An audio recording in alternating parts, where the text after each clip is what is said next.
Hey everybody, hope you're doing well. I'm Sean from Mindfulness Exercises. I just got out of a long shower and crashed out here on the couch. Um, Opened up my favorite beer that I like. It's a hazy IPA from Athletic Brewing Company, but it doesn't have any alcohol in it. I like the experience of beer, but I don't like getting buzzed or drunk anymore. I used to before before I didn't. So anyway, I just wanted to share some news with you that um, I still can't quite wrap my head around fully. Um, a lot of people ask me why I left the monastery. So I was a Buddhist monk for a couple of years, and I left the monastery for a couple of reasons. One um, was to be able to hug my mom and my sister again, because as a monk I wasn't allowed to like touch women, and I just felt like I wanted to be able to hug my mom and my sister and, spend holidays with family. And I also wanted to be able to eat hard-shelled tacos.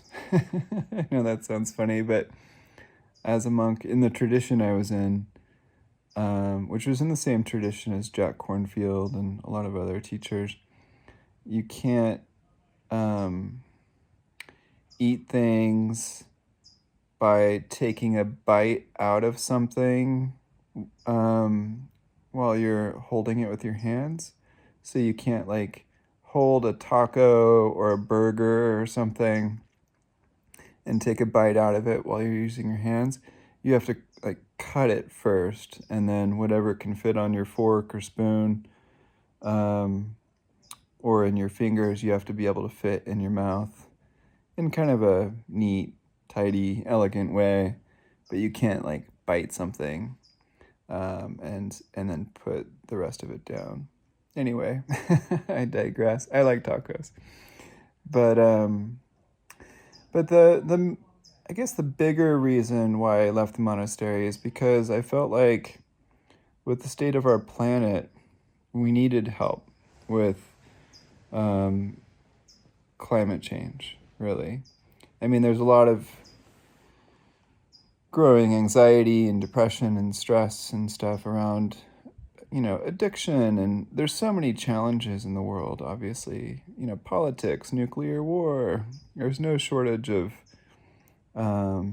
challenges, but climate change just felt so important to me to be able to support in some way. And I kind of felt like teaching mindfulness was a way to help people to live with more consciousness, kindness, empathy for animals and wildlife. Um, Maybe we could tailor what we consume that's a little bit kinder for the planet. And so, I worked at Spirit Rock for 5 years, learning how to integrate and apply mindfulness to daily life. I worked in healthcare for a couple years, and now I lead this mindfulness teacher training program that certifies people to teach mindfulness, hoping that by teaching people how to teach, that'll make big waves around the world. And so I got this email a couple of weeks ago from a senior leader at the Environmental Protection Agency.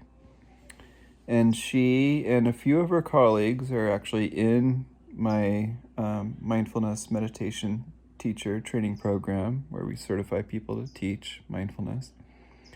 And they're liking it and loving it.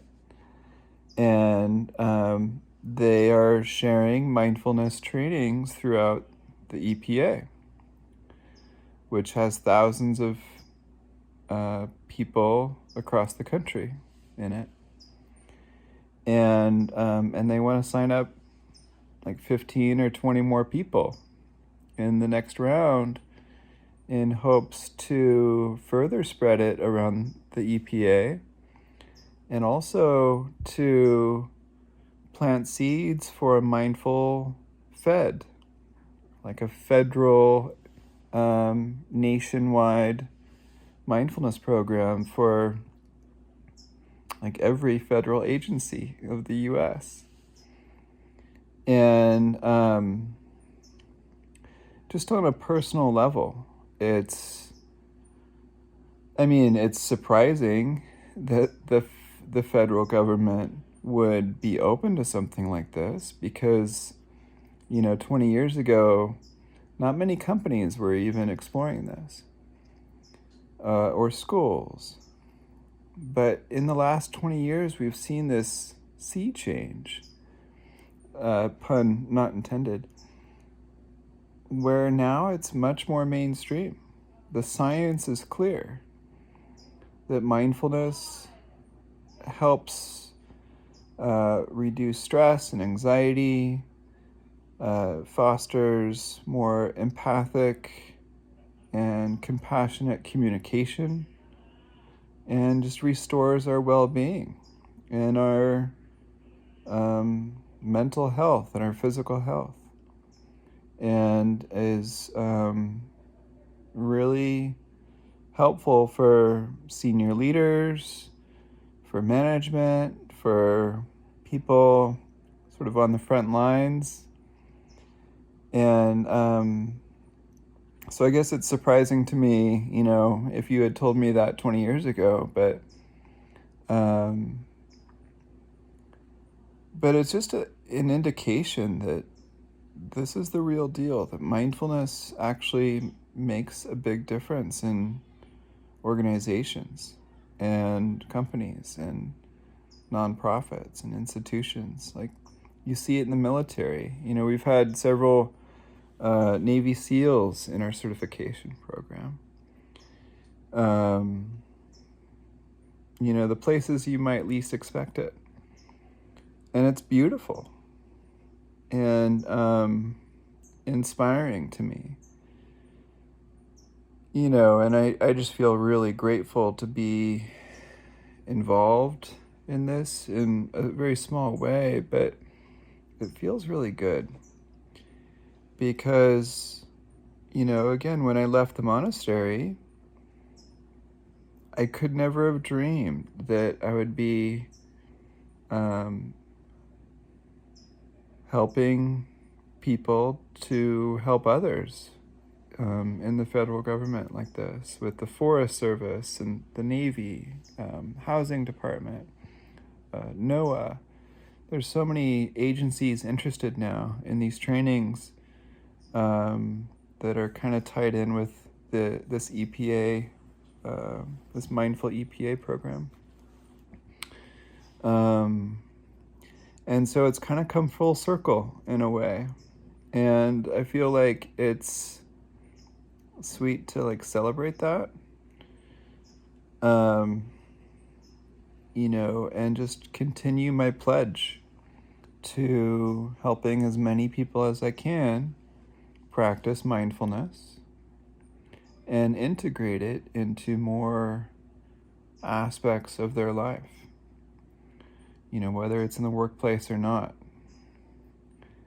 And obviously when people learn mindfulness in the workplace, you don't leave it at the workplace. It's not like you put your mindfulness in your top cubby in your desk or put it under a paperweight or something.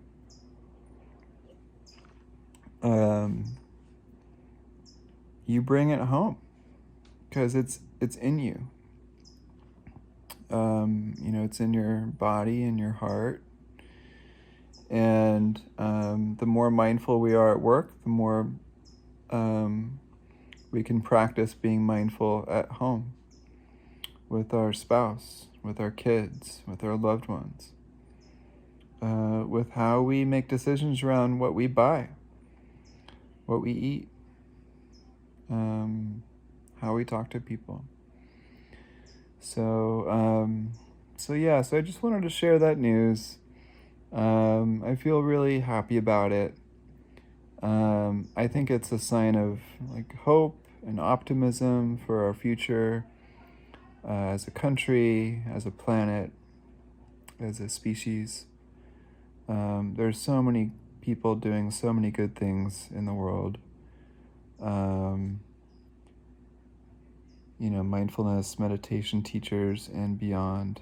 So, whatever role you're playing in the world, whether you're a mindfulness teacher or not, um, if you're making a positive difference in some way, thank you.